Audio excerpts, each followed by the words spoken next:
بسم اللہ الرحمن الرحیم۔ ناظرین،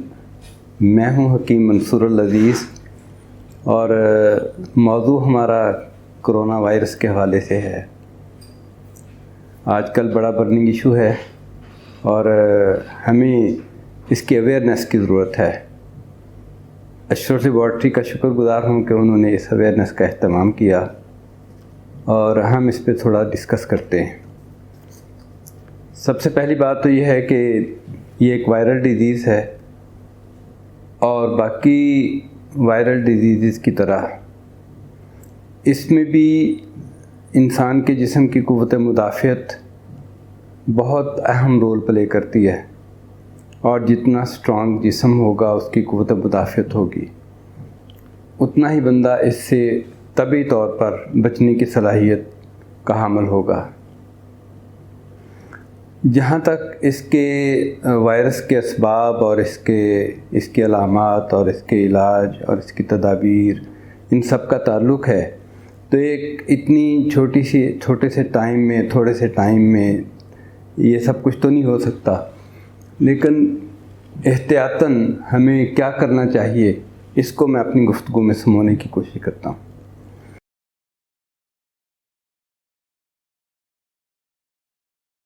سب سے پہلی چیز تو یہ ہے کہ اس کا خوف نہیں رہنا چاہیے، اس لیے کہ یہ ایک عام وائرس کی طرح کا وائرس ہے، لیکن اس میں تھوڑی سی شدت ہے۔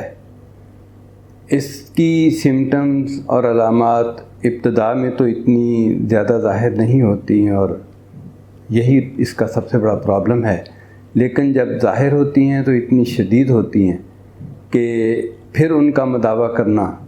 بہت مشکل ہو جاتا ہے۔ اگر اب تک کی ہم ڈیتھ ریٹ دیکھتے ہیں تو اس میں بھی ہمیں اتنی مایوسی نہیں ہوتی، بچنے والوں کی تعداد کہیں زیادہ ہے ان کی نسبت جو اس موذی مرض سے فوت ہو گئے۔ یہ اس کا پھیلاؤ بہت زیادہ ہے اس لیے کہ کنٹامینیشن اس کی بہت زیادہ ہے، اور لوگوں کا ایک دوسرے کے ساتھ سوشل روابط اتنے زیادہ ہو گئے اور دیکھتے ہی دیکھتے گلوبل ولیج بن گیا پوری دنیا کا ماڈل۔ اور اس گلوبل ولیج ہونے نے جہاں ہمیں فائدے بہت سے دیے، وہاں ایک یہ بھی نقصان ہے کہ جب کوئی مرض کسی ایک جگہ پر پھوٹتا ہے تو پوری دنیا میں پھیل جاتا ہے، اور یہی اس مرض کے ساتھ بھی ہوا ہے۔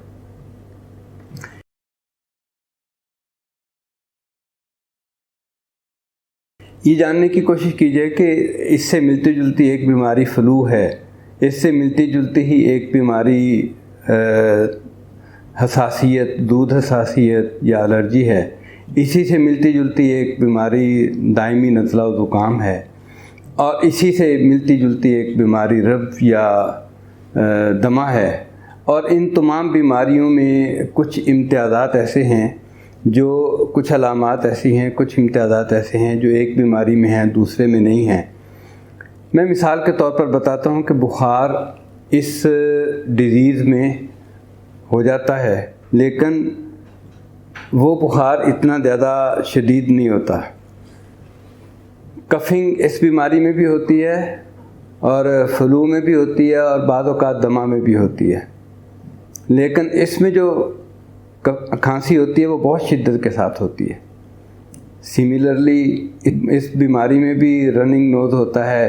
اور نزلے زکام میں بھی ہوتا ہے اور الرجی میں بھی ہوتا ہے، لیکن اس میں اتنا زیادہ نہیں ہوتا۔ اس میں جو سب سے زیادہ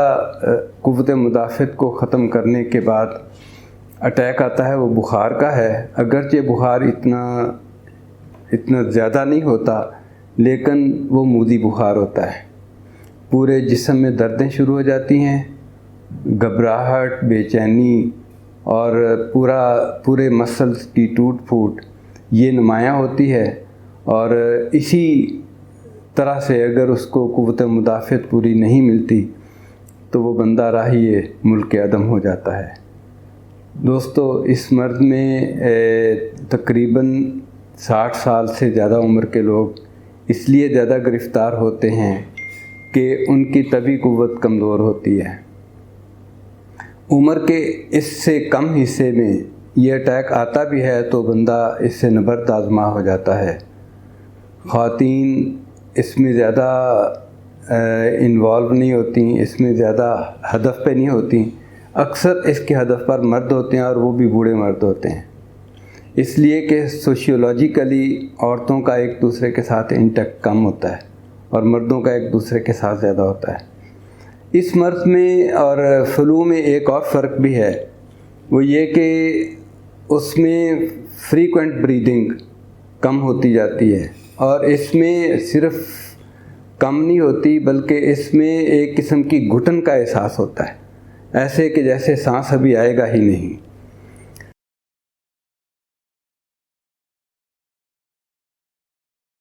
اب اس فارقہ علامات کے بعد ہم دیکھتے ہیں کہ اس کے لیے احتیاطیں کون کون سی چاہیے۔ احتیاطوں کو ہم 3 حصوں میں تقسیم کریں گے۔ ایک تو یہ کہ وائرس کا اٹیک ہونے سے پہلے ہمیں کس کس طریقے سے اس سے بچنا ہے۔ اگر وائرس کا اٹیک آ گیا ہے اور ہم سمجھ رہے ہیں کہ اٹیک اسی وائرس کا ہے، تو ٹیسٹ کے مراحل سے کیسے گزرنا اور وہاں کیا کیا احتیاطیں ہیں۔ اور تیسرا یہ ہے کہ بیمار خدا نخواستہ ہو جاتے ہیں،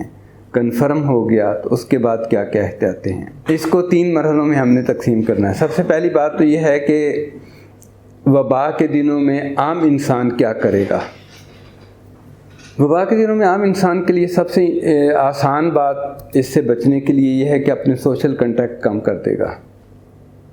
اپنے آپ کو محفوظ بنانے کی کوشش کرے گا، اور کوشش کرے گا کہ وہ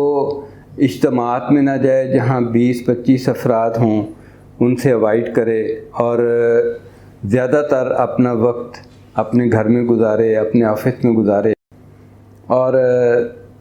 وضو اس کا سب سے اچھا اہتمام ہے، خاص طور پر وضو کے درمیان ناک کی ہڈی تک پانی کو پہنچانا، اس کو واپس لانا، یعنی پوری ناک کو غسل دینا، حلق کو غسل دینا، یہ سارا سنت طریقے کے مطابق کرنے سے عموماً ایک آدمی اس سے بچا رہتا ہے۔ دوسری چیز جو اس سے بچانے کے لیے ہے وہ ہے اپنا لباس، تقریباً روزانہ تبدیل کرنا چاہیے۔ غسل تو ہر بندہ ہی تقریباً روزانہ کرتا ہے، لیکن بعض جگہوں پر، بعض دیہاتوں میں دیہاتی بھائی اس کا اہتمام کم کرتے ہیں، یا سرد ممالک میں اس کا اہتمام کم ہوتا ہے، یا سرد جگہوں پہ اس کا اہتمام کم ہوتا ہے۔ کوشش کرنی چاہیے کہ غسل روزانہ کا روزانہ ہو۔ سر کا مسح بہت اچھی چیز ہے، اور وہ بھی کرنے سے بھی کافی حد تک اس وائرس سے انسان بچ سکتا ہے۔ چھینک لیتے وقت دوسروں کو بیمار کرنے کا بہت زیادہ امکانات ہوتا ہے، لہذا کسی رومال میں، ٹیشو پیپر میں، یا اپنے ہاتھ میں چھینک لینے کے بعد اس کو اچھی طرح سے صاف کر لینا چاہیے۔ ہاتھوں کو کیسے صاف کرنا ہے یہ میں آپ کو بتاتا ہوں۔ اشرف لیبارٹری کی ایک دوا ہے جس کا نام ہے مفید دھارا، اس کو اس کے چند قطرے پانی میں ملا کے اس پانی کے ساتھ ہاتھوں کو اچھی طرح دھویا جائے، اور اگر ہو سکے تو اس پانی سے منہ کو بھی صاف کر لیا جائے۔ اگر آپ سمجھتے ہیں کہ جس شخص سے آپ ملے ہیں اس کو نزلہ، زکام، کھانسی، خراش، بخار یہ سب کچھ ہو رہا ہے، گلے کی خراش اور بخار یہ سب کچھ ہو رہا ہے، تو ایسے شخص سے ملاقات کے بعد آپ کو یقینی طور پر اپنے ہاتھوں کو دوبارہ صاف کر لینا چاہیے، اور اسی طریقے سے جس طریقے سے میں نے یہ کہا ہے۔ اگر آپ فیل کرتے ہیں کہ آپ کی ناک بند ہو رہی ہے اور آپ کو ہلکی ہلکی گلے کی خراش ہونا شروع ہو گئی ہے، تو اشرف لیبارٹری میں تیار ہونے والے مفید بام یہ آپ کا حل کر سکتی ہے۔ اس کو گرم پانی میں ڈالیں اور اس کی بھاپ لینا شروع کر دیں،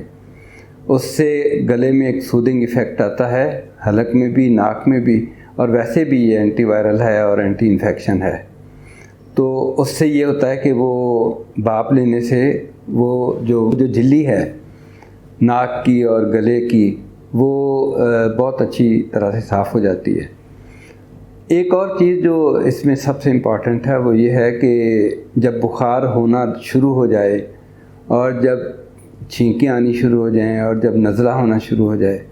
تو فوری طور پر آپ کسی بھی معالج سے رابطہ کریں، اور اگر آپ کی دسترس میں معالج نہیں ہے تو لوگ کے سپستان، لوگ کے ذیق النفس اشرف لیبارٹری کی ہے، اور اسی طرح لوگ کے سال خاص یہ وہ لوکات ہیں جو بہت مفید ثابت ہوتی ہیں، خمیرہ بنفشہ، ان کو استعمال کرنے کی کوشش کریں، یہ استعمال میں آ جائیں، اور پھر بھی اگر شفا نہ ہو رہی ہو تو یقیناً آپ کو کسی معالج سے ملنا چاہیے۔ تو یہ وہ احتیاطیں تھیں جو ہمیں اختیار کرنی چاہیے معالج کے پاس جانے سے پہلے۔ گھر میں اگر کہیں ایسا مریض خدا نخواستہ آ جاتا ہے یا کسی کو یہ اٹیک ہو جاتا ہے، تو ایک تو آکسیجن کا سلنڈر گھر میں ہونا چاہیے تاکہ بہت شدت کے ساتھ جب کنجیشن ہو رہی ہو تو آپ آکسیجن دے سکیں۔ دوسرا، اس مریض کے لیے اپنے گھر میں ہی ایک کمرہ مخصوص ہو جانا چاہیے